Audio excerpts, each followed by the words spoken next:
नमस्कार दोस्तों, स्वागत है आपका study for public service commission में। आरआरबी एनटीपीसी ग्रेजुएशन और under graduation level PYQ series का जो है आज हम यहाँ पे 36 जो भाग है पार्ट है वो डिस्कस करने वाले हैं। इससे पहले जो है हम 35 पार्ट्स डिस्कस कर चुके हैं। अगर आपने उन पार्ट्स को नहीं देखा है तो डेफिनेटली जो है आपको वो पार्ट्स देखने चाहिए, जिससे जो है आपकी तैयारी बहुत अच्छी से हो जाएगी। इसके अलावा जो है static GK plus current affair का भी वीडियो जो है सैटरडे संडे आ जाता है, तो वो सीरीज भी आपको देखनी बेहद ज़रूरी है। और ये सारी पीडीएफ जो है आपको टेलीग्राम पर मिलेगी। और टेलीग्राम का लिंक कहाँ पर मिलेगा, तो टेलीग्राम का जो लिंक है वो आपको हमारे वीडियो के डिस्क्रिप्शन में मिल जाएगा। ठीक है, वीडियो के डिस्क्रिप्शन में टेलीग्राम का जो चैनल का लिंक है वो आपको मिल जाएगा। ठीक है, तो टेलीग्राम चैनल को ज्वाइन कर लेना। और कोई भी अगर आपका डाउट, क्वेरी या फिर सजेशन है तो कमेंट सेक्शन में कमेंट करके बता सकते हैं। ठीक है, आज के वीडियो सेशन की हम जो है शुरुआत कर लेते हैं।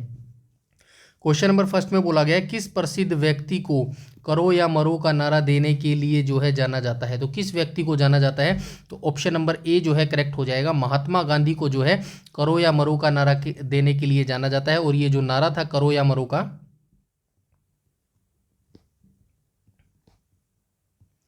करो या जो मरो का नारा था ये कब दिया था, 1942 में दिया था। ठीक है, भारत छोड़ो आंदोलन शुरू हुआ था। भारत छोड़ो आंदोलन, ठीक है, कब हुआ था, 8 अगस्त 1942 को जो है ये आंदोलन शुरू हुआ था। ठीक है, ये चीज जो है आप याद रखेंगे। चलते हैं नेक्स्ट क्वेश्चन पे, क्वेश्चन नंबर सेकंड पर। क्वेश्चन नंबर सेकंड की बात करें तो और महात्मा गांधी के बारे में आप सभी जानते हैं। 1869 में जो है इनका जन्म हुआ था। कहाँ पर हुआ था, पोरबंदर गुजरात में जो है इनका जन्म हुआ था। ठीक है, उसके बाद 1869 में इनका जन्म हुआ था। बैरिस्ट्री जो है इन्होंने लंदन से की थी। उसके बाद जो है 1893 को जो है ये अब्दुल्ला का केस लड़ने के लिए साउथ अफ्रीका चले गए थे। 1915 में जो है ये वापस लौट आए थे। काफ़ी सारी चीज़ें हैं, मैं प्रीवियस वीडियो में जो है इनके बारे में बता चुका हूँ। बाकी आगे भी इनके क्वेश्चन आएंगे तो उसके अंदर जो है मैं इनके इंपॉर्टेंट जो भी इनके सत्याग्रह आंदोलन किए थे, इन्होंने जो भी किए थे वो भी जो है बताता हुआ आगे चलूंगा। ठीक है, अभी इस क्वेश्चन से आपको इतनी जानकारी याद रखनी है। चलते हैं नेक्स्ट क्वेश्चन पे, question number second. Question number second में बोला गया है उस एकमात्र पक्षी का नाम बताइए जो पीछे की ओर उड़ सकता है। तो पीछे की ओर जो पक्षी उड़ सकता है उसका नाम हो जाएगा हमिंग बर्ड। तो हमिंग बर्ड जो पक्षी होता है वो पीछे की ओर भी उड़ सकता है। ठीक है, चलते हैं नेक्स्ट क्वेश्चन पे, क्वेश्चन नंबर 3 पर। क्वेश्चन नंबर 3 में बोला गया डैश पूरी तरह से भारतीयों द्वारा प्रबंधित पहला बैंक है।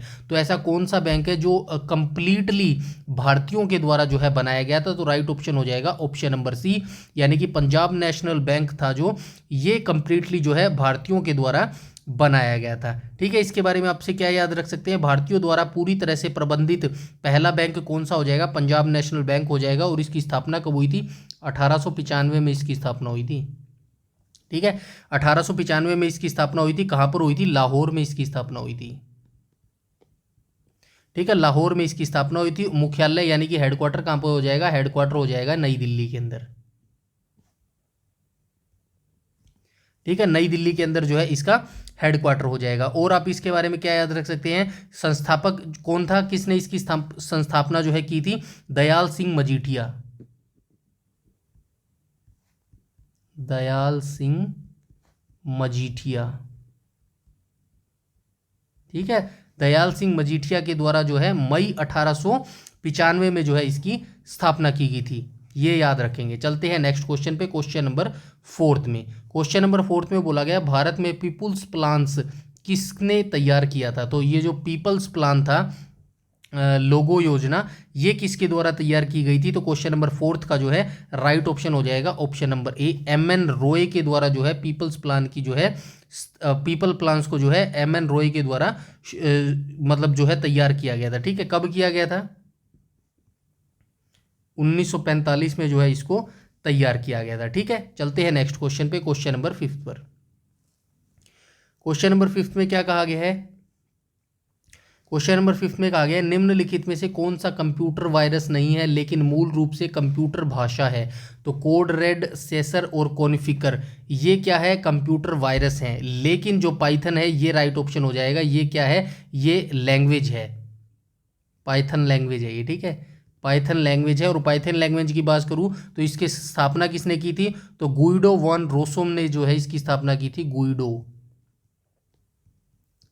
गुइडो वॉन रोस, ठीक है, गुइडो वॉन रोस के द्वारा जो है इसकी स्थापना की गई थी 1991 में, ठीक है, ये आप याद रखेंगे।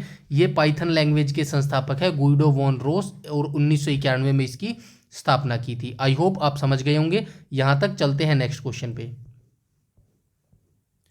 क्वेश्चन नंबर 6 में बोला गया है, निम्नलिखित में से किस विद्वान ने ज्योग्राफी शब्द सुरक्षित किया या फिर गढ़ा। तो ये जो ज्योग्राफी शब्द है ये किसके द्वारा जो है गढ़ा गया था, एरेस्टोस्थनीज के द्वारा।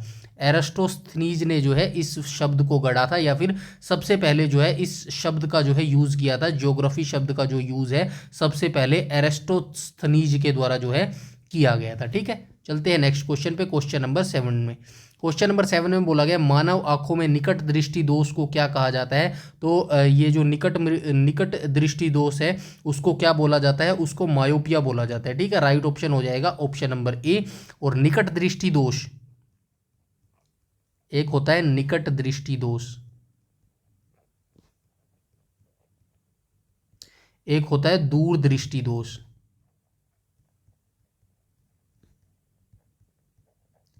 तो निकट दृष्टि दोष को दूर करने के लिए किस लेंस का यूज किया जाता है, अवतल लेंस का यूज किया जाता है, अवतल। और जो दूर दृष्टि दोष है उसको दूर करने के लिए कौन से लेंस का यूज किया जाता है, उसके लेंस को यूज किया जाता है, उत्तल लेंस का जो है यूज किया जाता है। ऐसे याद रखेंगे, निकट दृष्टि जो दोष है उसको पास करने के लिए कैसे याद रखेंगे आप, अवतल लेंस। तो ये बड़ा अक्षर है, देखो बड़ा अक्षर है ना, अवतल लेंस। निकट के लिए बड़ा और दूर के लिए छोटा, दूर के लिए उत्तल लेंस छोटा है ना अवतल की अपेक्षा, तो ये उत्तल लेंस आ जाएगा दूर दृष्टि दोष के लिए, ठीक है। अपोजिट हो जाएंगे इनके, ठीक है। चलते हैं नेक्स्ट क्वेश्चन के ऊपर। क्वेश्चन नंबर 8 में कहा गया है, क्वेश्चन नंबर 8 में बोला गया है कि किस संगठन ने दिसंबर 2018 में भारतीय वायु सेवा के लिए नामक एक सैन्य संचार उपग्रह लॉन्च किया। तो किस संगठन ने दिसंबर 2018 में भारतीय वायु सेवा के लिए, सेना आएगा यहाँ पे, सेवा नहीं सेना, ठीक है, भारतीय वायु सेना के लिए जो है एक सैन्य संचार उपग्रह लॉन्च किया था। तो राइट ऑप्शन हो जाएगा option number B. Question number 8 का राइट ऑप्शन हो जाएगा इसरो। और इसरो के संस्थापक कौन माना जाता है, विक्रम साराभाई।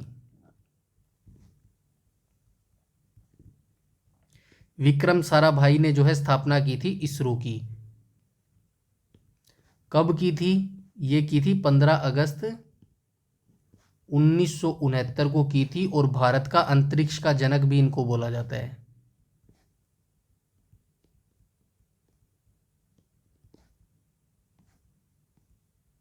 ठीक है, भारत का अंतरिक्ष का जनक भी जो है इनको माना जाता है। भारत का परमाणु जनक किसको माना जाता है, डॉक्टर होमी जहांगीर भाभा को माना जाता है।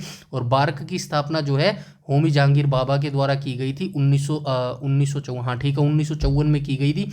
उसके बाद जो है भारत का जो पहला परमाणु रिएक्टर था कौन था, अप्सरा भारत का पहला परमाणु रिएक्टर था, जिसकी स्थापना 1956 में की गई थी। ठीक है, सारी चीज़ें याद रखेंगे। डीआरडीओ की स्थापना आप याद रखेंगे, डीआरडीओ की स्थापना कब हुई थी, डीआरडीओ की स्थापना 1958 में हुई थी। ठीक है, उसके बाद सीएसआईआर की स्थापना कब हुई थी, 1942 में हुई थी। ठीक है, और क्या याद रखेंगे, बार्क की स्थापना कब हुई थी, बार्क की स्थापना 1954 में हुई थी। ठीक है, और क्या याद रख सकते हैं, और इतनी जानकारी अभी फिलहाल के लिए आप याद रखेंगे। चलते हैं नेक्स्ट क्वेश्चन पे। क्वेश्चन नंबर 9 में बोला गया है प्रधानमंत्री ग्रामीण दिशा कार्यक्रम में का पूर्ण रूप क्या है। ये जो दिशा है ना, PMG दिशा, इसकी फुल फॉर्म पूछी गई है।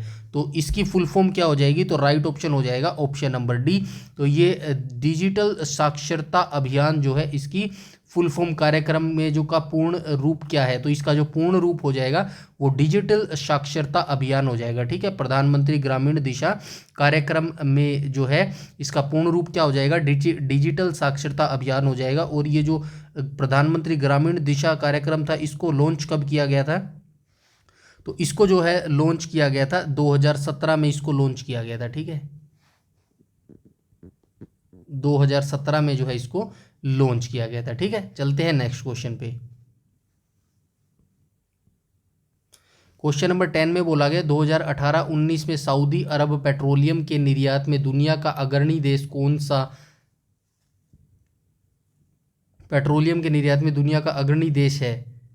हाँ तो ठीक है, 2018-19 के दौरान जो है सऊदी अरब जो देश है ना, ये पेट्रोलियम के निर्यात में, मतलब एक्सपोर्ट और निर्यात, मतलब जो दूसरे देशों को निर्यात करता है, देता है, वो निर्यात होता है, तो उसमें जो है प्रथम स्थान पर कौन है, सऊदी अरब है। लेकिन दूसरे स्थान पर कौन है ये पूछा गया है, तो दूसरे स्थान पर कौन हो जाएगा, दूसरे स्थान पर हो जाएगा ऑब्वियसली जो है दूसरे स्थान पर हो जाएगा ऑप्शन नंबर सी करेक्ट हो जाएगा। ऑप्शन नंबर सी करेक्ट हो जाएगा क्वेश्चन नंबर 10 का। तो ये जो रूस है ये दूसरे स्थान पर था। ठीक है, चलते हैं नेक्स्ट क्वेश्चन पे, क्वेश्चन नंबर 11 पर। क्वेश्चन नंबर 11 में बोला गया फारसी विद्वान अलबरूनी अफगानिस्तान और भारत पर हमले के दौरान किस आक्रमणकारी के साथ आया था। सबसे पहले ये अलबरूनी की बात हुई है, तो अलबरूनी को जान लेते हैं। अलबरूनी का जन्म कब हुआ था, कहाँ पर हुआ था, 973 जो है 973 में जो है इसका जन्म हुआ था। कहाँ पर हुआ था, तो ये जो उज्बेकिस्तान है ना, वर्तमान का उज्बेकिस्तान के ख्वारिज्म में जो है इसका क्या हुआ था, इसका जो है जन्म हुआ था। ठीक है, क्वेश्चन नंबर 11 की हम बात कर रहे हैं, तो 11 की हम बात कर रहे हैं, तो 11 में जो है इसका 973 ईस्वी में इसका जन्म हुआ था उज्बेकिस्तान के ख्वारिज्म में, ख्वारिज्म में।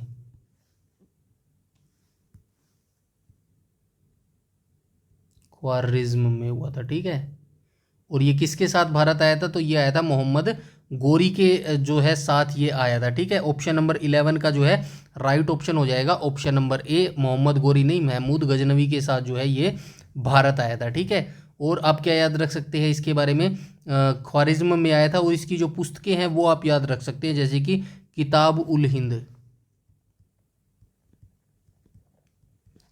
किताब उल हिंद। ठीक है, किताब उल हिंद थी एक पुस्तक, और क्या थी, हिंदुस्तान नामा थी, हिंदुस्तान नामा। और क्या इसकी पुस्तक थी, और थी फतवा ए हिंदुस्तानी। इतनी नहीं पूछेगा, एक ही फेवरेट है इनकी, किताब उल हिंद, ये आप याद रखेंगे, फतवा ए हिंदुस्तानी।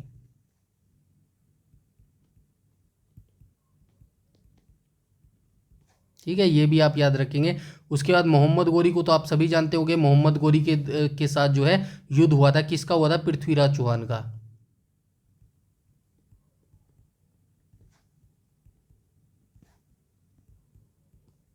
चौहान का।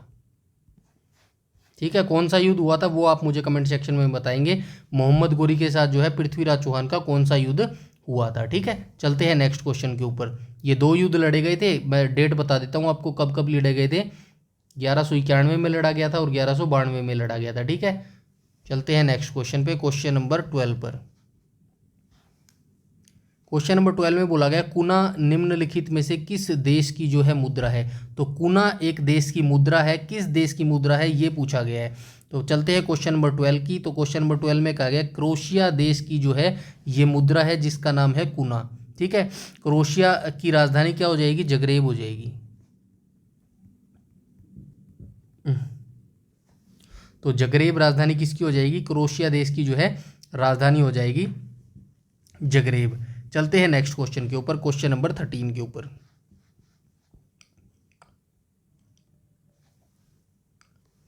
क्वेश्चन नंबर 13 में बोला गया 2014 में बैंक खाता, क्रेडिट, बीमा, पेंशन आदि जैसी वित्तीय सेवाओं की सस्ती अधिगम्यता प्रदान करने के लिए कौन सी योजना शुरू की गई थी। तो कौन सी योजना शुरू की गई थी, तो ये प्रधानमंत्री जन धन योजना को शुरू किया गया था। और कब किया गया था, 15 अगस्त 2014 को। ठीक है, 15 अगस्त 2014 को प्रधानमंत्री जन धन योजना को शुरू किया गया था। चलते हैं नेक्स्ट क्वेश्चन पे, क्वेश्चन नंबर 14। क्वेश्चन नंबर 14 में कहा गया लॉर्ड कर्जन द्वारा बंगाल विभाजन के निर्णय का वास्तविक कारण किसे माना जाता है। तो बंगाल विभाजन आप सभी जानते हैं कब हुआ था, 1905 के अंदर हुआ था। ठीक है, 1905 के अंदर बंगाल विभाजन हुआ था। बंगाल विभाजन के समय भारत का वायसराय कौन था, लॉर्ड कर्जन था। लॉर्ड कर्जन ने 20 जुलाई 1905 को बंगाल विभाजन की घोषणा की थी। ये दोनों डेट आप याद रखेंगे, इट्स इम्पोर्टेंट। ठीक है, घोषणा कब की थी बंगाल विभाजन की, तो घोषणा की थी भाई 20 जुलाई 1905 को, 20 जुलाई 1905 को। और लागू कब हुआ था ये? तो ये जो है लागू हुआ था अक्टूबर 1905 में, ठीक है। अक्टूबर 1905 में जो है ये लागू हो गया था। इसी के विरोध में जो है स्वदेशी आंदोलन चलाया गया था, ठीक है। और जो ये बंगाल विभाजन था ये रद्द कब किया गया था? 1911 में जो है ये रद्द कर दिया गया था लॉर्ड हार्डिंग के द्वारा, ठीक है। ये भी चीज़ जो है आप याद रखेंगे। लेकिन टुकड़े तो हो ही गए थे 1911 में, नाम मात्र जो है ये रद्द किया गया था, बाकी कोई चीज़ें चेंज नहीं हुई थी, सेम ही चीज़ें जो है रखी गई थी, ठीक है। और ये इसका जो राइट ऑप्शन हो जाएगा वो हो जाएगा ऑप्शन नंबर सी, अंग्रेजों की फूट डालो और राज करो की नीति जो है इसका राइट ऑप्शन हो जाएगा। तो लॉर्ड कर्जन के द्वारा बंगाल विभाजन के निर्णय का वास्तविक कारण किसे माना जाता है? अंग्रेजों की फूट डालो और राज करो की नीति, ठीक है। चलते हैं नेक्स्ट क्वेश्चन पे, क्वेश्चन नंबर 15 में बोला गया वनों की कटाई के लिए जिम्मेदार प्रमुख कारकों में से एक है। तो कौन सा है जो वनों की कटाई के लिए जिम्मेदार प्रमुख कारकों में से जो है एक है? तो कौन सा हो जाएगा? तो ये राइट ऑप्शन हो जाएगा सूखा, ज्वालामुखी, विस्फोट, चक्रवात। राइट ऑप्शन हो जाएगा ऑप्शन नंबर डी, तो ये कृषि हो जाएगा, ठीक है। कृषि के लिए जो है वनों की कटाई के लिए जिम्मेदार प्रमुख कारकों में से एक है, क्योंकि लोगों को जो है एग्रीकल्चर करना है, कृषि करना है, उसके लिए जो है वनों की कटाई होती है। वनों की कटाई का जो प्रमुख कारण होता है वो कृषि होता है, ठीक है। ये चीज़ आप याद रखेंगे। अब सूखा के लिए तो वनों की कटाई करेंगे नहीं, ज्वालामुखी विस्फोट के लिए भी वनों की कटाई नहीं करेंगे, चक्रवात के लिए भी वनों की कटाई नहीं करेंगे। तो राइट ऑप्शन हो जाएगा ऑप्शन नंबर डी, कृषि के लिए ही वनों की जो है अधिकतर कटाई की जाती है, ठीक है। चलते हैं नेक्स्ट क्वेश्चन पे, क्वेश्चन नंबर 16 में बोला गया है निम्नलिखित में से कौन सा एक अंतर्राष्ट्रीय संगठन नहीं है? तो अंतर्राष्ट्रीय संगठन नहीं है ये पूछा गया है। तो राइट ऑप्शन देख लेते हैं, रक्षा अनुसंधान और विकास संगठन। क्या है ये? DRDO। इसकी स्थापना कब हुई थी? 1958 में जो है इसकी स्थापना हुई थी। कहाँ पर है ये? कर्नाटक, बेंगलोर के अंदर अवस्थित है। राइट ऑप्शन हो जाएगा ऑप्शन नंबर सी। बाकी तीनों ही जो है विश्व पर्यटन संगठन, आर्थिक सहयोग तथा विकास संगठन और यूरोपीय संघ का सांख्यिकी कार्यालय, तीनों ही जो है अंतर्राष्ट्रीय संगठन है, ठीक है। क्वेश्चन नंबर 17 की बात करें तो क्वेश्चन नंबर 17 में क्या कहा गया है? पक्षियों के अध्ययन को क्या कहा जाता है? तो पक्षियों के अध्ययन को जो है क्या कहा जाता है? ऑर्निथोलॉजी जो है ये पक्षियों के अध्ययन को बोला जाता है, ठीक है। हर्पेटोलॉजी किसके अध्ययन को बोला जाता है? तो ये उभयचरों और सरीसृपों का अध्ययन, उभयचरों और सरीसृपों का अध्ययन, ठीक है। उसके बाद आप क्या याद रख सकते हैं? ये चीज़ जो है आपको याद रखना है अभी फिलहाल के लिए। चलते हैं नेक्स्ट क्वेश्चन पे, ठीक है। ऑप्थेमोलॉजी क्या होता है? ये आंखों का जो अध्ययन होता है उसको ऑप्थेमोलॉजी बोला जाता है। और एंथ्रोपोलॉजी में जो है मानव के विज्ञान की जो है, मानव के शरीर की जो है उसका अध्ययन किया जाता है, मानव के शरीर का अध्ययन किया जाता है एंथ्रोपोलॉजी के अंदर, ठीक है। चलते हैं नेक्स्ट क्वेश्चन के ऊपर। क्वेश्चन नंबर 18 में बोला गया है निम्नलिखित में से कौन सा शहर द गोल्डन ट्रायंगल नामक आएगा, ये नमक लिख दिया यहाँ पे, ठीक है, नामक पर्यटन परियोजना का हिस्सा नहीं है। तो ये ट्रायंगल नामक परियोजना का हिस्सा नहीं है। सबसे पहले परियोजना का हिस्सा कौन कौन है? जयपुर हो जाएगा, नई दिल्ली हो जाएगा,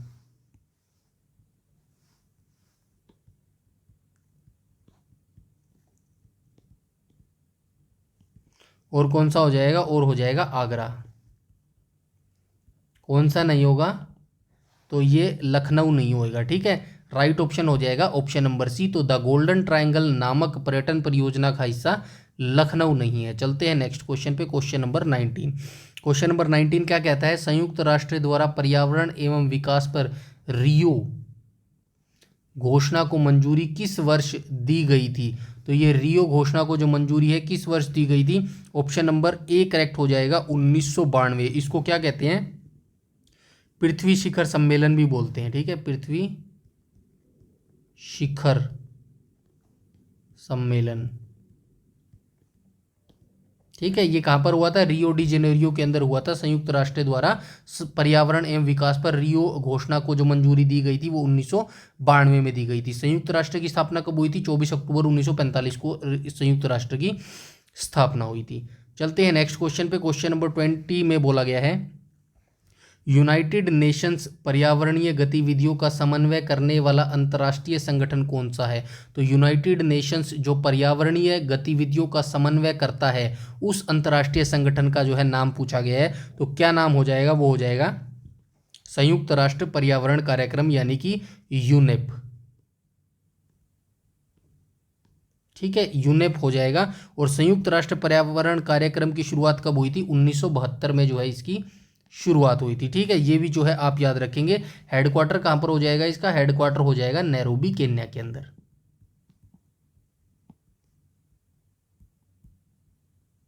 ठीक है, नैरोबी केन्या के अंदर जो है इसका हेडक्वार्टर हो जाएगा। नेक्स्ट क्वेश्चन की बात करें, क्वेश्चन नंबर 21 में निम्नलिखित में से कौन स्थानीय सरकार का हिस्सा नहीं है? तो स्थानीय सरकार का हिस्सा कौन सा नहीं हो जाएगा? नगर पालिका तो बिल्कुल है, जिला परिषद भी बिल्कुल है, ग्राम पंचायत भी है। राइट ऑप्शन हो जाएगा ऑप्शन नंबर सी, विकास प्राधिकरण जो है ये स्थानीय सरकार का हिस्सा नहीं है। चलते हैं नेक्स्ट क्वेश्चन पे, क्वेश्चन नंबर 22। क्वेश्चन नंबर 22 में बोला गया है कि 1998 में भारत में परमाणु विस्फोट उपकरणों का परीक्षण डैश में किया गया था। तो कहां पर किया गया था? क्वेश्चन नंबर 22 का राइट ऑप्शन हो जाएगा ऑप्शन नंबर बी। ये दो परमाणु परीक्षण किए गए थे, मैं दोनों बता देता हूं, पहला और दूसरा। पहला जो है, एक सेकंड, पहला और दूसरा। पहले की बात करूं तो पहला परीक्षण कब हुआ था? तो मई 1974 में हुआ था। मई 1974 में पहला परीक्षण हुआ था। कहां पर हुआ था? राजस्थान के पोखरण में। ठीक है, राजस्थान के पोखरण में। कोड नेम क्या था? स्माइलिंग बुद्धा।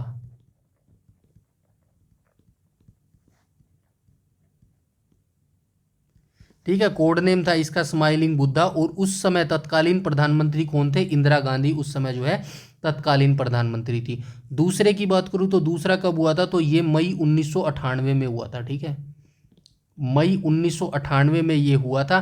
कहां पर हुआ था? सेम राजस्थान के पोखरण में हुआ था। और किस तत्कालीन प्रधानमंत्री कौन था? अटल बिहारी वाजपेयी। ठीक है, अटल बिहारी वाजपेयी उस समय जो है तत्कालीन प्रधानमंत्री थे। ठीक है, चलते हैं नेक्स्ट क्वेश्चन पे। क्वेश्चन नंबर 23 में बोला गया है पाचन तंत्र के चरणों का निम्नलिखित में से कौन सा अनुक्रम सही है? तो पाचन तंत्र के जो पार्ट्स होते हैं वो कौन सा जो है नीचे दिए गए हैं, यहाँ पे ये कोमा लगा लेना भाई, यहाँ यहाँ। ठीक है, ठीक है। तो ये पार्ट्स पूछे गए भाई, किस किस जो है पाचन तंत्र के निम्नलिखित कौन कौन से जो है पार्ट्स हैं? तो राइट ऑप्शन हो जाएगा ऑप्शन नंबर डी, अंतर्ग्रहण, पाचन, अवशोषण और उत्सर्जन। ये इन पार्ट्स के अंदर जो है पाचन तंत्र होता है। सबसे पहले जो है आप खाना अंतर्ग्रहण मतलब शरीर के अंदर लेके जाते हैं, पेट के अंदर लेके जाते हैं। उसके बाद पाचन आपका शुरू हो जाता है। उसके बाद जो है एब्जॉर्बेशन हो जाता है, एब्जॉर्प्शन हो जाता है, अवशोषण होता है। और उसके बाद जो है उत्सर्जन होता है, जो आपका वेस्टेज है वो बाहर निकल जाता है। इस प्रक्रिया से जो है आपका पाचन होता है खाने का। ठीक है, चलते हैं नेक्स्ट क्वेश्चन पे। क्वेश्चन नंबर 24 में बोला गया है बिहार का चंपारण जो सत्याग्रह था महात्मा गांधी द्वारा वर्ष डैश में किए गए सत्याग्रह का साक्षी था। तो ये जो महात्मा गांधी के द्वारा विभिन्न किए गए थे, मैं कुछ जो है सत्याग्रह महात्मा गांधी के द्वारा किए गए थे वो मैं सारे बता देता हूँ यहाँ पे, यू डोंट वरी। चंपारण सत्याग्रह कब हुआ था? चंपारण हुआ था 1917 में हुआ था। ठीक है, चंपारण सत्याग्रह। खेड़ा सत्याग्रह कब हुआ था? खेड़ा सत्याग्रह हुआ था 1918 में। अहमदाबाद मिल कब हुई थी? अहमदाबाद मिल हड़ताल ये कब हुई थी? तो ये भी 1918 में हुई थी। उसके बाद आप क्या याद रखेंगे? उसके बाद आप याद रखेंगे खिलाफत आंदोलन कब हुआ था? खिलाफत आंदोलन कब हुआ था? 1919 में हुआ था। ठीक है, खिलाफत आंदोलन जो है 1919 में हुआ था। असहयोग आंदोलन कब हुआ था? असहयोग आंदोलन ये हुआ था 1920 में। ठीक है, 1922 में इसको वापस ले लिया गया था। उसके बाद आप क्या याद रख सकते हैं? असहयोग आंदोलन के बाद जो है सविनय अवज्ञा आंदोलन। सविनय अवज्ञा आंदोलन ये कब हुआ था? ये हुआ था 1930 के अंदर, ठीक है, 1930 के अंदर। उसके बाद जो है दांडी मार्च इन्होंने किया था। 78 अनुयायी इनके साथ गए थे। और दांडी मार्च कब हुआ था? 12 मार्च 1930 से कब हुआ था? अप्रैल 1930 तक हुआ था ये, ठीक है। और इसके बाद क्या हुआ था? इसके बाद इन्होंने भारत छोड़ो आंदोलन किया था, 6 अप्रैल आई डेट, आंदोलन 1942 में, ठीक है। ये कुछ आंदोलन और सत्याग्रह इनके द्वारा किए गए थे, सारे मैंने यहाँ पे लिख दिए, सबको याद कर लेना, इससे बाहर जो है नहीं पूछेगा आपसे। उसके बाद चलें क्वेश्चन नंबर 25 पर। तो क्वेश्चन नंबर 25 में क्या कहा गया है? भारत सरकार ने किस के समाधान के लिए बेटी बचाओ बेटी पढ़ाओ अभियान शुरू किया था? तो ये भारत सरकार के द्वारा जो है अभियान शुरू किया गया था, बेटी बचाओ बेटी पढ़ाओ। तो राइट ऑप्शन हो जाएगा ऑप्शन नंबर सी, बालिका लिंगानुपात में गिरावट के लिए जो है ये बेटी बचाओ बेटी पढ़ाओ अभियान शुरू किया था। और बेटी पढ़ाओ बेटी अभियान जो है ये कब शुरू किया गया था? तो ये क्वेश्चन नंबर 25 का जो राइट ऑप्शन हो जाएगा ऑप्शन नंबर सी, ये 22 जनवरी 2015 को जो है ये शुरू किया गया था। कहाँ से शुरू किया गया था? हरियाणा के पानीपत से, हरियाणा के जिला पानीपत से।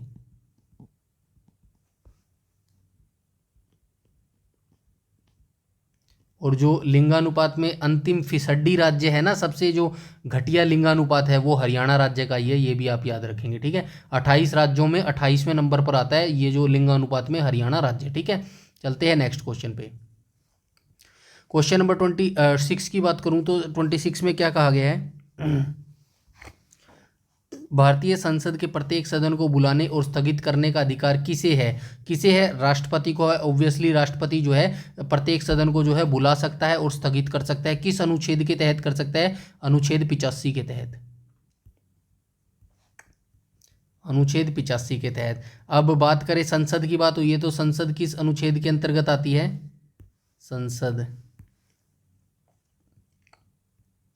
संसद आती है भाई अनुच्छेद 70 के अंतर्गत। राज्यसभा किसके अंतर्गत आती है? 80 के अंतर्गत। लोकसभा किस अंतर्गत आती है? लोकसभा किस अनुच्छेद के अंतर्गत आती है? लोकसभा आती है अनुच्छेद 81 के अंतर्गत। ये तीनों चीजें जो है आप याद रखेंगे, ठीक है। और राष्ट्रपति किस अनुच्छेद के अंतर्गत आते हैं? राष्ट्रपति आते हैं अनुच्छेद 52 से अनुच्छेद 52 से 62 के बीच में आते हैं, ठीक है, ठीक है, 52 से 62 के बीच में आते हैं। ये चीज़ें भी जो है आप याद रखेंगे। चलते हैं नेक्स्ट क्वेश्चन पे, क्वेश्चन नंबर 27 पे। क्वेश्चन नंबर 27 में क्या कहा गया है? निम्नलिखित में से कौन सा कंप्यूटर का एक हार्डवेयर घटक नहीं है? तो कौन सा हो जाएगा हार्डवेयर घटक? कीबोर्ड तो है, मेमोरी, प्रिंटर भी है, माउस भी है। राइट ऑप्शन हो जाएगा option number B. Question number 27 का जो है राइट ऑप्शन हो जाएगा ऑप्शन नंबर बी। तो ये मेमोरी जो है ये एक हार्डवेयर घटक नहीं है, बाकी कीबोर्ड, प्रिंटर, माउस ये तीनों ही हार्डवेयर घटक। हार्डवेयर घटक तो आप समझते होगे ना, जिनको हम छू सकते हैं, जिन चीज़ों, अब कीबोर्ड है, कीबोर्ड को आप टच कर सकते हैं, प्रिंटर को भी आप टच कर सकते हैं, माउस को भी आप टच कर सकते हैं, लेकिन जो मेमोरी होती है उसको थोड़ी आप टच कर सकते हैं, ठीक है। तो ऐसे चीज़ों को जो है आपको याद रखना है, ठीक है। चलते हैं नेक्स्ट क्वेश्चन पे, क्वेश्चन नंबर 28 पर।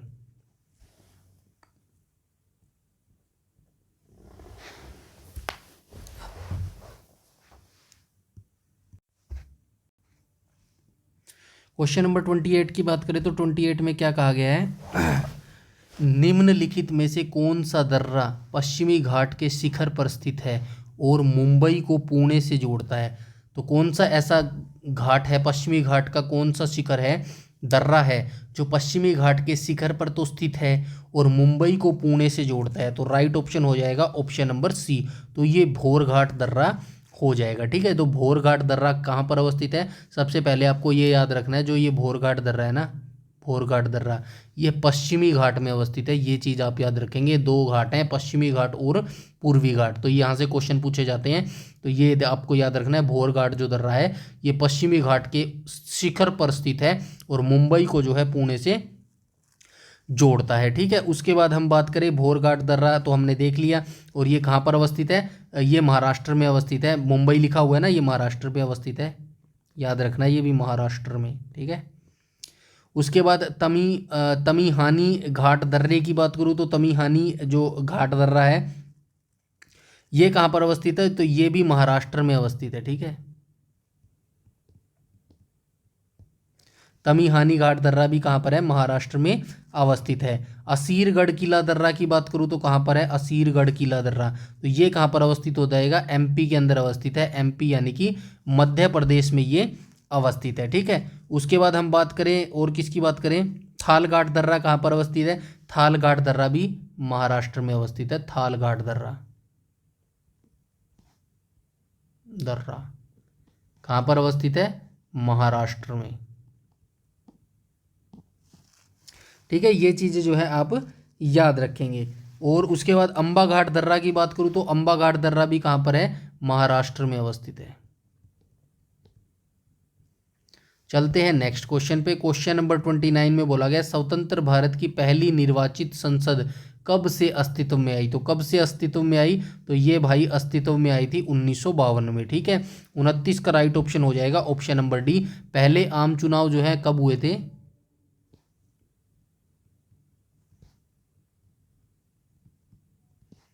पहले आम चुनाव हुए थे 1951-52 में। ठीक है, और पहली जो लोकसभा आई थी वो पहली लोकसभा भी कब अस्तित्व में आई थी? लोकसभा 1952 में आई थी। ठीक है, पहले लोकसभा के अध्यक्ष कौन थे?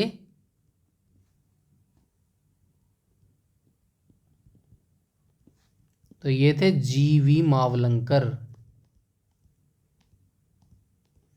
पहली महिला अध्यक्ष कौन थी?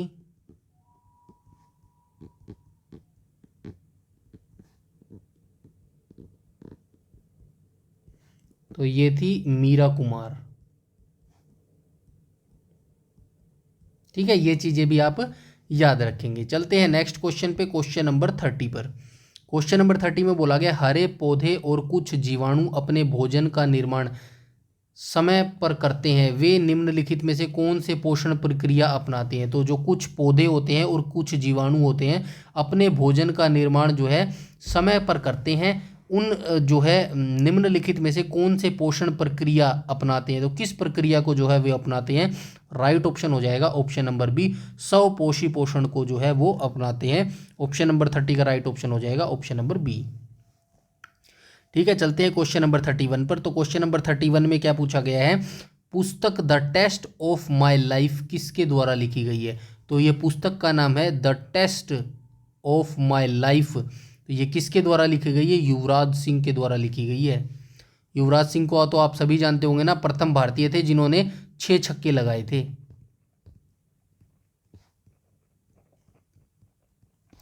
किसके विरुद्ध लगाए थे? किस बॉलर को लगाए थे? तो ये जेम्स एंडरसन नहीं, वो दूसरे थे। क्या था? स्टुअर्ट ब्राड नाम था उनका शायद, स्टुअर्ट ब्राड। इनके द्वारा लगाए थे। ये इंग्लैंड के बॉलर थे। ठीक है, इंग्लैंड के।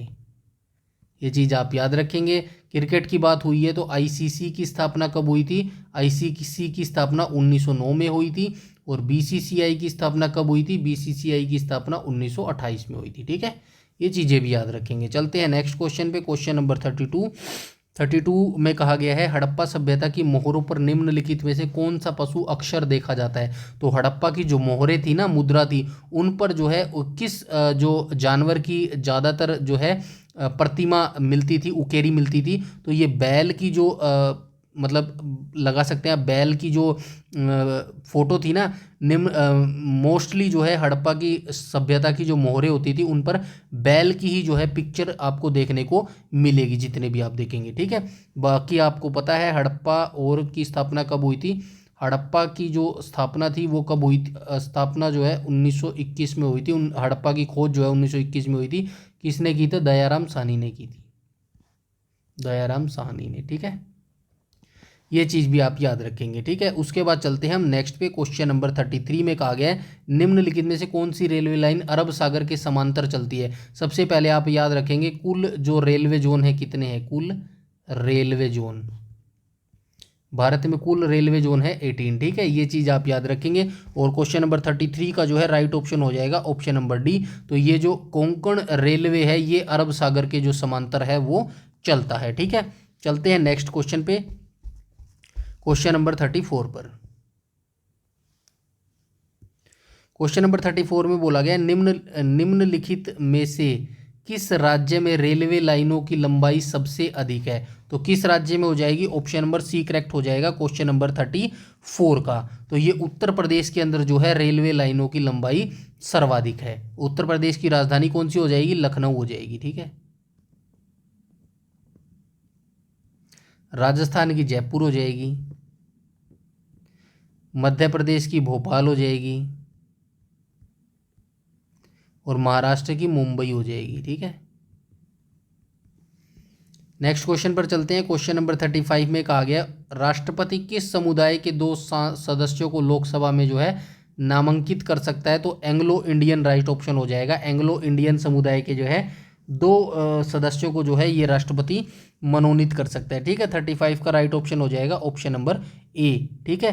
राष्ट्रपति हो जाएगा इसका मतलब एंग्लो इंडियन जो है इसका राइट ऑप्शन हो जाएगा। 36 की बात करूँ तो बाईचुंग भूटिया, सबसे पहले आपको ये पता होना चाहिए जो बाईचुंग भूटिया ये क्या खेल खेलते हैं, फुटबॉल खेल खेलते हैं ये, ठीक है। फुटबॉल का ये खेल खेलते हैं। डैश के समर्थन में ओलंपिक मशाल रिले को ले जाने से इनकार करने वाले प्रथम भारतीय खिलाड़ी थे। तो किसके विरोध में जो है ये ओलंपिक मशाल रिले को ले जाने से जो है इन्होंने इनकार कर दिया था। तो राइट ऑप्शन हो जाएगा ऑप्शन नंबर ए, तिब्बती स्वतंत्रता आंदोलन के लिए जो है तिब्बती स्वतंत्रता आंदोलन के लिए जो है इन्होंने ओलंपिक मशाल रिले को ले जाने से मना कर दिया था। बाईचुंग भूटिया तिब्बती स्वतंत्रता आंदोलन के समर्थन में ओलंपिक मशाल रिले को ले जाने से इनकार करने वाले पहले भारतीय खिलाड़ी थे, ठीक है। चलते हैं नेक्स्ट क्वेश्चन पे, क्वेश्चन नंबर 37 पर। 37 में कहा गया प्रसिद्ध हॉर्नबिल महोत्सव भारत के किस पूर्वोत्तर के राज्य के लिए महत्वपूर्ण है। तो ये नागालैंड हो जाएगा, ठीक है। नागालैंड में ये त्यौहार मनाया जाता है और नागालैंड में ये त्यौहार जो है कब मनाया जाता है, 1 से 10 दिसंबर के बीच में। नागालैंड की राजधानी क्या हो जाएगी, कोहिमा, ठीक है। नागालैंड की राजधानी क्या हो जाएगी, कोहिमा हो जाएगी, ठीक है। ये चीज भी जो है आपको याद रखनी है। चलते हैं नेक्स्ट क्वेश्चन पे, क्वेश्चन नंबर 38 में। क्वेश्चन नंबर 38 में क्या कहा गया है इसको भी देख लेते हैं। कंप्यूटर के बारे में निम्नलिखित में से कौन सा कथन सही है।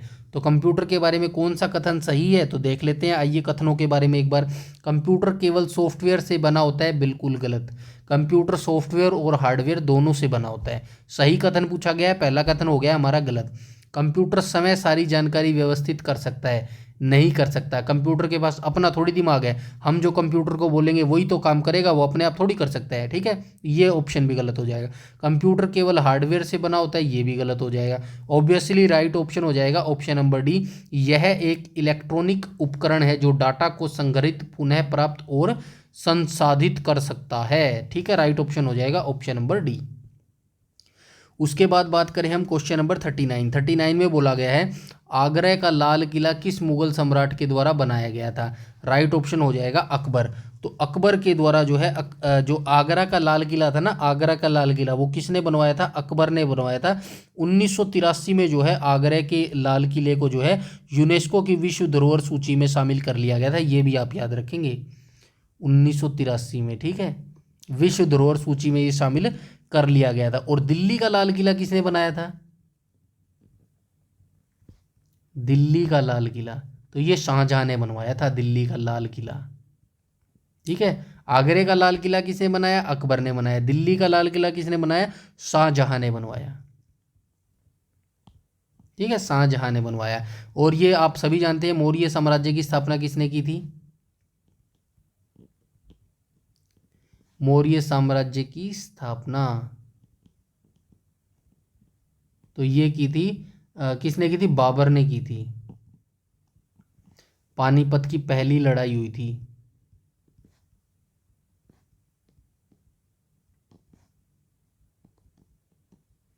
कब हुई थी, 1526 में हुई थी, ठीक है। 1526 में पहली हुई थी, दूसरी कब हुई थी, दूसरी हुई थी 1556 में, तीसरी कब हुई थी? तीसरी हुई थी 1761 में। ठीक है। पहली पानीपत की लड़ाई हुई थी इब्राहिम लोधी और किसके बीच हुई थी? बाबर के बीच में हुई थी और बाबर जीत गया था। यहीं से जो है मुगल साम्राज्य की नींव डल गई थी। और मुगल साम्राज्य के जो बाबर थे, बाबर की मृत्यु कब हुई थी? 1530 में जो है बाबर की मृत्यु हो गई थी। ठीक है। इसके बाद इनका जो पुत्र था हुमायूं, वो गद्दी पर बैठा और उसका जो कार्यकाल था वो काफ़ी हिला डुला रहा। दो बार वो जो है गद्दी पर बैठा। पहली बार जो है 1540 में उसको गद्दी से उतार कर जो है भारत से बाहर खदेड़ दिया था। किसने? शेरशाह सूरी ने। शेरशाह सूरी ने। शेरशाह सूरी ने जो है इसको बाहर खदेड़ दिया था, क्योंकि ये कन्नौज का और बिलग्राम का युद्ध हुआ था 1539 और 1540 में। ये युद्ध हार गया था। उसके बाद जो है इसको भारत से बाहर भागना पड़ गया था। 1545 में फिर शेरशाह सूरी की मृत्यु हो जाती है कालिंजर अभियान के दौरान। उसके बाद जो है दोबारा हुमायूं बाहर से जीतता हुआ आता है और 1555 में सरहिंद का युद्ध जीतकर जो है दोबारा से भारत में एंट्री ले लेता है। मात्र एक साल जो है ये उसके बाद जीवित रहता है। 1556 में जो है इसकी मृत्यु हो जाती है। और उसके बाद जो है हुमायूं का जो पुत्र होता है, कौन होता है? अकबर। अकबर गद्दी पर बैठता है। अकबर का जन्म कब हुआ है? अकबर का जो जन्म है वो 1542 में होता है। ठीक है, ये भी चीज़ जो है आप याद रखेंगे। 1605 में जो है इसकी मृत्यु हो जाएगी। इसके बाद गद्दी पर कौन बैठेगा? इसके बाद जो गद्दी पर है जहांगीर बैठेगा। ठीक है, जहांगीर बैठेगा। ऐसी ही चीज़ें आपको याद रखनी है। जहांगीर के बाद जो है शाहजहां बैठेगा गद्दी पे और शाहजहां के बाद जो है औरंगजेब गद्दी पर बैठेगा। औरंगजेब की जो मृत्यु है कब होएगी? औरंगजेब की मृत्यु 1707 में होगी और 1707 से ही जो है मुगल साम्राज्य का पतन होना स्टार्ट हो जाएगा। ठीक है, चलते हैं नेक्स्ट क्वेश्चन पे। और ये आज का लास्ट क्वेश्चन रहने वाला है हमारा, क्वेश्चन नंबर 40। और क्वेश्चन नंबर 40 में कहा गया है 1916 में कांग्रेस के लखनऊ अधिवेशन में नरमपंथी और चरमपंथी दोनों विचारधारा के नेता एकजुट हुए थे। इसकी अध्यक्षता किसने की थी? ये क्वेश्चन हम बाद में पढ़ेंगे। सबसे पहले हम जो है इंडियन नेशनल कांग्रेस की बात कर लेते हैं, क्योंकि ये जो क्वेश्चन है उसी से रिलेटेड है। तो आपको इंडियन नेशनल कांग्रेस के बारे में जो है कंप्लीट जानकारी होनी चाहिए। ठीक है, तो भारतीय राष्ट्रीय कांग्रेस की बात करें तो इसकी स्थापना कब हुई थी? इंडियन नेशनल कांग्रेस यानी कि आईएनसी। आईएनसी को हिंदी में क्या कहेंगे? भारतीय राष्ट्रीय कांग्रेस। स्थापना कब हुई थी? 28 दिसंबर 1985 को इसकी स्थापना हुई थी। कहाँ पर हुई थी? तेजपाल संस्कृत कॉलेज बंबई में इसकी स्थापना हुई थी। ठीक है, बंबई में 72 प्रतिनिधियों ने जो है भाग लिया था स्टार्टिंग में। प्रतिनिधि, ठीक है, 72 प्रतिनिधियों ने जो है इसके अंदर भाग लिया था। महासचिव कौन थे? तो महासचिव थे A.O. हयूम। चलिए पहले की बात कर लेते हैं 1885 वाले की। 1885 में हुआ था ये। और इसके जो महासचिव थे कौन थे? महासचिव A.O. हयूम। और अध्यक्ष कौन थे इसके? अध्यक्ष थे व्योमेश चंद्र बनर्जी।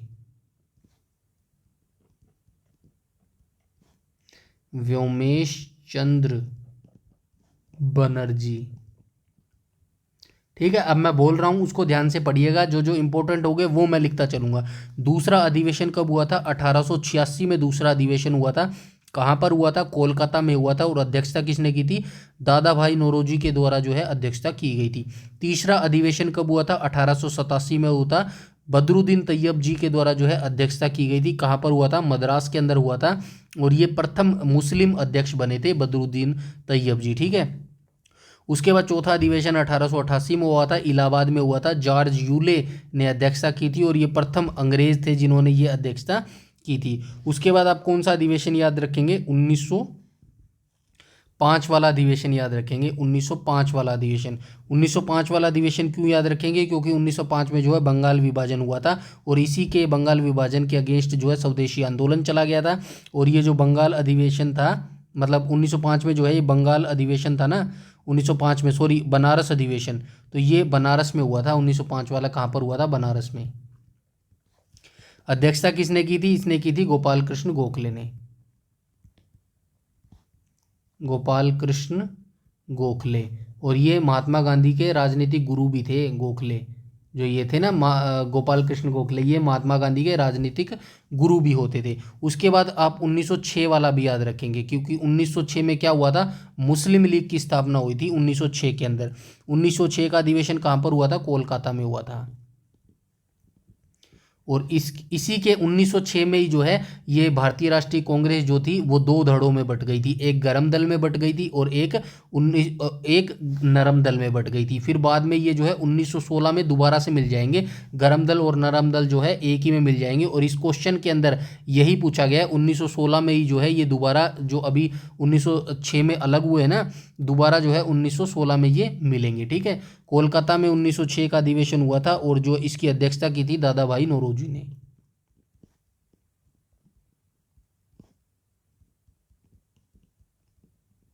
उसके बाद इंपॉर्टेंट कौन सा है, उसके बाद जो इंपॉर्टेंट है 1916 वाला ही है। 1916 का अधिवेशन हुआ था, कहाँ पर हुआ था, कांग्रेस के अधिवेशन जो है लखनऊ में आयोजित करवाया गया था। अधिवेशन की अध्यक्षता किसने की थी, जो है एमजी मजूमदार। कहाँ पर है, कहाँ पर है अंबिका, ये रहा, अंबिका चरण मजूमदार जी के द्वारा जो है इसकी अध्यक्षता की गई थी। और 1916 में जो है ये जो है गरम दल और नरम दल जो है दोबारा एक हो जाते हैं। और उसके बाद आप याद रखेंगे 1917 वाला, 1917 का जो अधिवेशन था ये कहाँ पर हुआ था, कोलकाता के अंदर हुआ था। ये इंपॉर्टेंट क्यों है, क्योंकि इसके अंदर जो अध्यक्षता बनी थी, पहली महिला अध्यक्ष बनी थी, पहली महिला अध्यक्ष। ठीक है, पहली महिला अध्यक्ष। और कौन थी ये थी एनी बेसेंट, एनी बेसेंट। ठीक है, उसके बाद आप याद रखेंगे 1924 वाला। 1924 वाला क्यों याद रखेंगे, क्योंकि 1924 वाला जो है महात्मा गांधी अध्यक्ष बने थे इसके अंदर, महात्मा गांधी, महात्मा गांधी इसके अंदर अध्यक्ष बने थे। और ये जो अधिवेशन था कहाँ पर आयोजित किया गया था, बेलगांव में ये आयोजित किया गया था, बेलगांव के अंदर। ठीक है, ये चीज़ भी आप याद रखेंगे। इसके बाद आप 1925 वाला याद रखेंगे। 1925 का जो अधिवेशन है ये कहाँ पर आयोजित किया गया था, तो 1925 वाला अधिवेशन कानपुर में आयोजित किया गया था। ठीक है, कानपुर में। और ये इंपॉर्टेंट क्यों है, क्योंकि इसके अंदर जो है पहली भारतीय महिला अध्यक्ष बनी थी, पहली भारतीय महिला अध्यक्ष बनी। कौन बनी थी, अध्यक्ष बनी, तो ये बनी थी सरोजनी नायडू।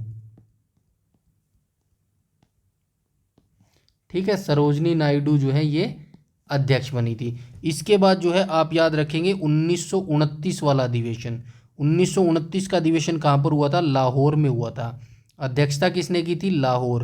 तो ये जवाहरलाल नेहरू के द्वारा जो है अध्यक्षता की गई थी, जवाहरलाल जेएल नेहरू। ठीक है, जवाहरलाल नेहरू के द्वारा जो है अध्यक्षता की गई थी। और इसी 1929 के लाहौर अधिवेशन में जो है पूर्ण स्वतंत्रता की जो है मांग की गई थी। ठीक है, ये चीज़ें आप याद रखेंगे। बाकी 1938 1939 वाला भी याद रखेंगे। तो 1938 में कौन बने थे, सुभाष चंद्र बोस बने थे। ठीक है, बोस बने थे। और 1939 में भी बोस बने थे, लेकिन इन्होंने जो है इस्तीफा दे दिया था। क्यों इस्तीफा दे दिया था, क्योंकि इनका मतभेद हो गया था महात्मा गांधी से। जो इनके कैंडिडेट थे महात्मा गांधी के, पट्टाभी सीतारमैया, उनके साथ वो वोट हार गए थे, जिससे जो है महात्मा गांधी नाराज़ हो गए थे। फिर उसी कारण जो है इनके सुभाष चंद्र बोस जी से जो है मतभेद हो गए थे, जिसके बाद जो है सुभाष चंद्र बोस जी ने इस्तीफा दे दिया था। और जो है उसके बाद उन्होंने जो है 1939 में फॉरवर्ड ब्लॉक की स्थापना की थी, फॉरवर्ड ब्लॉक की स्थापना। ठीक है,